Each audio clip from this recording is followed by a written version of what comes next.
I'm not sure who to believe with this whole Gloucester high school girls plan to get pregnant together thing, but one thing's for sure, there are very few acting like adults here. We have 17 young girls, all under the age of 16, getting pregnant fairly close together. With some, it's not that big a deal because in Massachusetts, the age of consent is 16. I say it's not that big a deal only because with those 16-year-olds, statutory rape is not applicable here. It is a big deal because as happy as some of these girls reportedly were because they did get knocked up, their lives, as well as those around them, are screwed. These young girls must think having babies is a lot of fun. Yes, they're cute, but as many of us adults know, raising babies that turn into toddlers, that turn into young children, that turn into teenagers are one of those aspects of life that turn your hair gray. What's also unfortunate is how comfortable we as a society make it for young girls to have babies before they're legally allowed to drive. Gloucester High School has daycare centers for the babies of their students. Hardly the right message when we're all trying to tell young teens that screwing around has adverse consequences on their lives, despite the ongoing conversation the community of Gloucester will have in the coming weeks and months. The removal of these daycare centers will be off the table.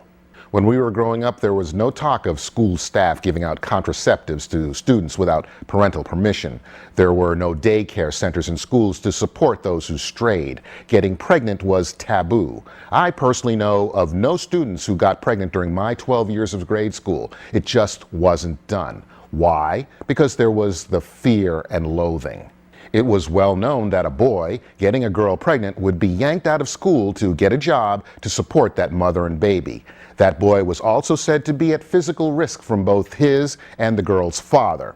A girl who got pregnant would be yanked out of school to take care of that baby. There were no support mechanisms in the schools. You got pregnant, your life, as you hoped it would be, was over. That was enough for most of us not to do something we knew was wrong. In listening to the adults in the equation, I can understand why the teen girls and boys are so screwed up. During a Monday, June 23rd press conference, the mayor of Gloucester sought to clear up the controversy if a pact, initially reported by Time magazine, between the 17 had indeed been made. We have no evidence from people who work in the schools and who work with these children that there was a pact. Maybe she missed something, but when there are reports of young girls being bummed out after several visits to the school's health facilities at not being pregnant, that should have raised as much of a red flag as having some of those girls being elated and high-fiving each other upon receiving news of the more desired result. The original mention of a pact was given to Time magazine by Gloucester High School principal Joseph Sullivan, who has apparently dropped off the planet since his original interview, where he said the girls made a pact to get pregnant and raise their babies together. Mayor Kirk, when asked about the conflicts and stories by city and school officials and Sullivan, she responded that he was foggy in his memory of how he heard about the information. When we pressed him for specifics about who told him, when was he told, his memory failed. Here we have the biggest story to hit Gloucester since the perfect storm, and a principal player, pardon the pun, is truant. Public school districts are notorious for putting their best faces forward as they are in need of students' revenue to stay fiscally afloat. Negative incidents are swept under the rug whenever possible.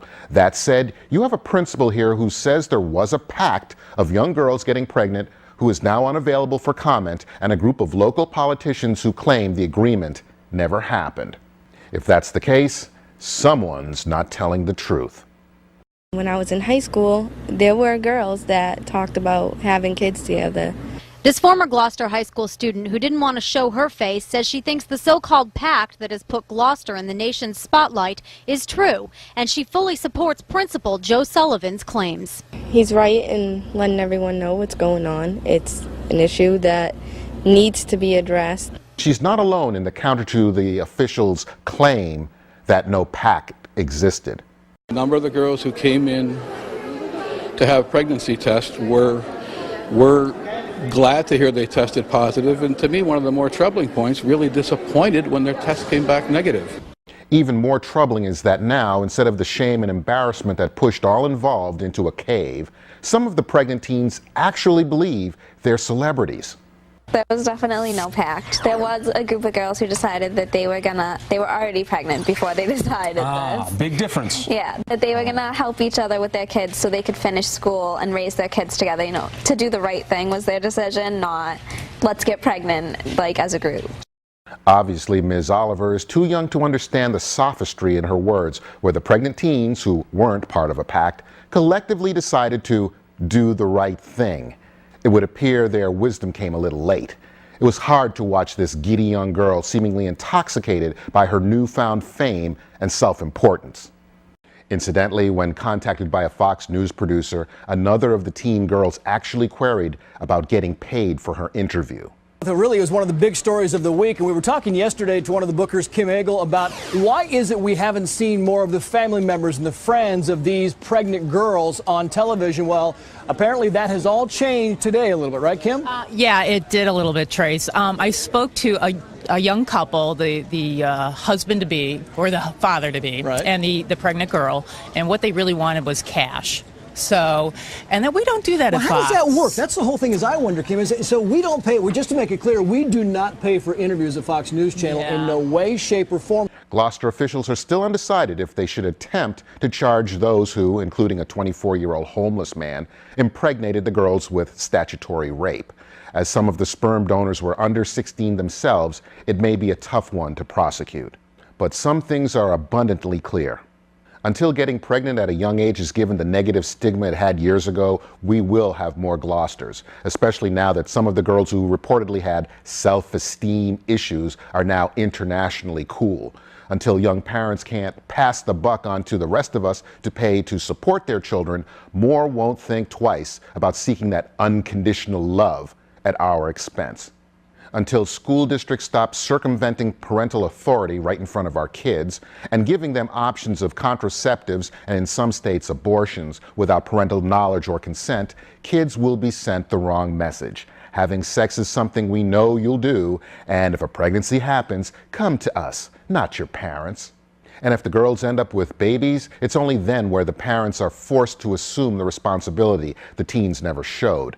Just a few years from freedom from these young people, their parents will be saddled with having to watch the baby while the girl goes to school, does her homework, goes out on Friday and Saturday night, or just doesn't feel like getting up to change and feed that baby at midnight, and 2 a.m., and 4 a.m. I'd be willing to bet not once did any of those girls talk about who was going to have to buy their babies formula or clothes or Huggies. Not once did any of these girls talk about who was going to pay for anything involving their babies because they themselves are children. They know nothing about paying bills, thus they aren't smart enough to be mothers. The boys shouldn't be let off the hook either. All those who knocked up these girls should be yanked out of school so they can get a job. These new families shouldn't be a burden to the existing families or society. Those young people made the decisions, and unfortunately for them, they need to pay for them.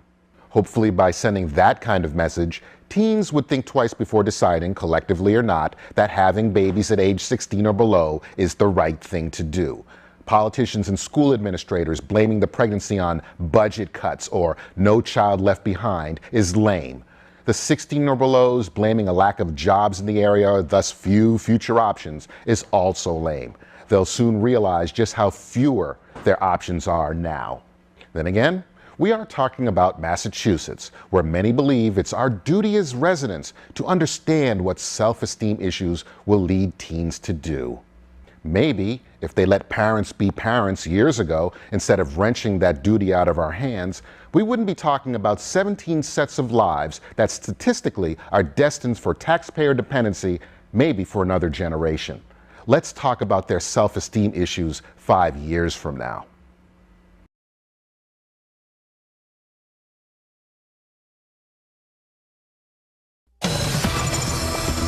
And there are new developments tonight in that so-called pregnancy pact involving a group of Massachusetts high schoolers. The school's principal has been MIA until now. And brand new tonight, the Pregnancy Pact principal is standing by his story. Joseph Sullivan focused national attention on Gloucester High School in an interview with Time magazine. He told the reporter, quote, a group of girls who knew each other got pregnant on purpose. He said the girls were high-fiving each other when they found out they were pregnant. And he said one of the fathers is a 24-year-old homeless man.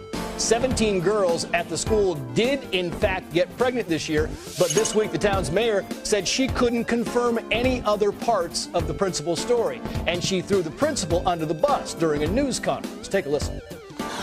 He was foggy in his memory of how he heard about the information. When we pressed him for specifics about who told him, when was he told, his memory failed.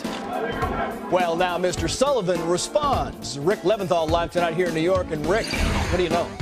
Well, Trace, the statement released by Principal Joseph Sullivan tonight is extremely detailed and very long. He emphatically denies his memory is fogged at all, blasting the local mayor for suggesting otherwise, restating for the first time since the story broke that a large group of girls at Gloucester High School did, in fact, get pregnant on purpose. Sullivan says the superintendent sent him an email warning not to talk to the reporter, but he didn't see it until after the interview. And when she asked whether distributing birth control at the school should have reduced pregnancies, he told her a significant number of the pregnancies, especially among the younger students, were the result of deliberate and intentional behavior.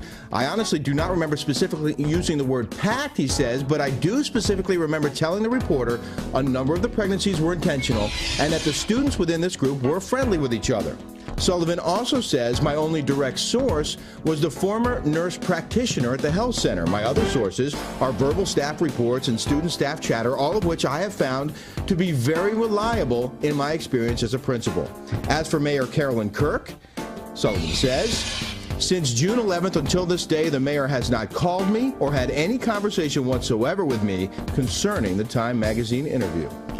The principal says he won't release the names of the girls, and he won't talk about this anymore. Trace. Got a feeling we're about to hear from the mayor again. Rick Leventhal live for us in New York. Rick, thanks.